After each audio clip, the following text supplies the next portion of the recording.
So, some time ago, Kathleen Kennedy resigned from managing Lucasfilm, and Dave Filoni will replace her. And that gives me an excuse to talk about my ideas for Lucasfilm movies. Mainly Star Wars, but I also have an idea for Indiana Jones.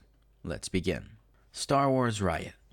The film will continue with the realistic and political tone of Rogue One and Andor, and will focus on the following story. In a city of a space station within a gas giant, like Cloud City, only dystopian, at the bottom, the mining guild rules, with miners and their families who do not receive proper labor rights.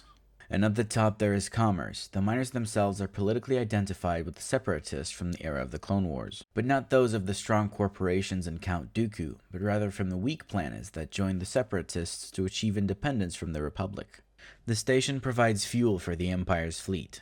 In the middle of the first act, a labor revolt breaks out, identified with the separatists in the lower levels, which are inside the gas giant, while the Rebel Alliance destroys a Star Destroyer above the space station, with the help of a B-Wing squadron created after the second season of Rebels.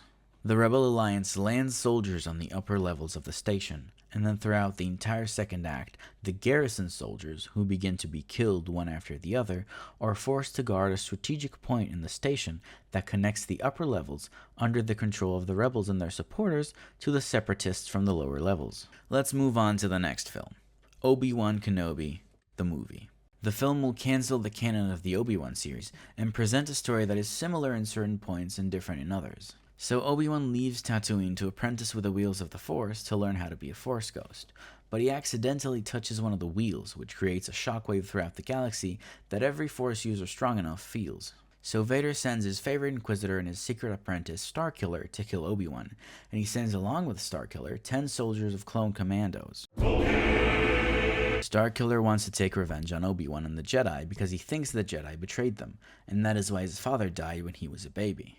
Obi-Wan now needs to collaborate with Commander Cody, who removed his control chip after the second season of Bad Batch, to escape from Vader and Starkiller.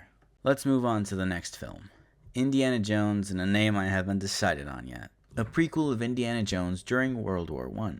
The teenage Indy will search for the statue of the bronze serpent from the Bible. This is a statue that God told Moses to make during the journey in the desert because the Hebrews were being foolish once again. So God sent snakes to bite them, and the copper statue of the serpent heals anyone who looks it in the eyes. And because the film will take place in Sinai, that's where Indy will meet Salah for the first time.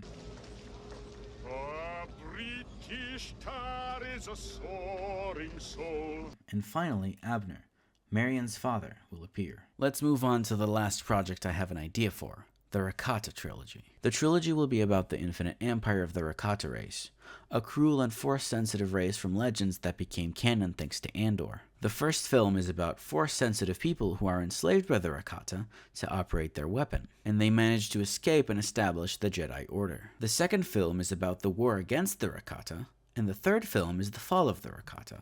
I hope you enjoyed the video, and don't forget to like and subscribe.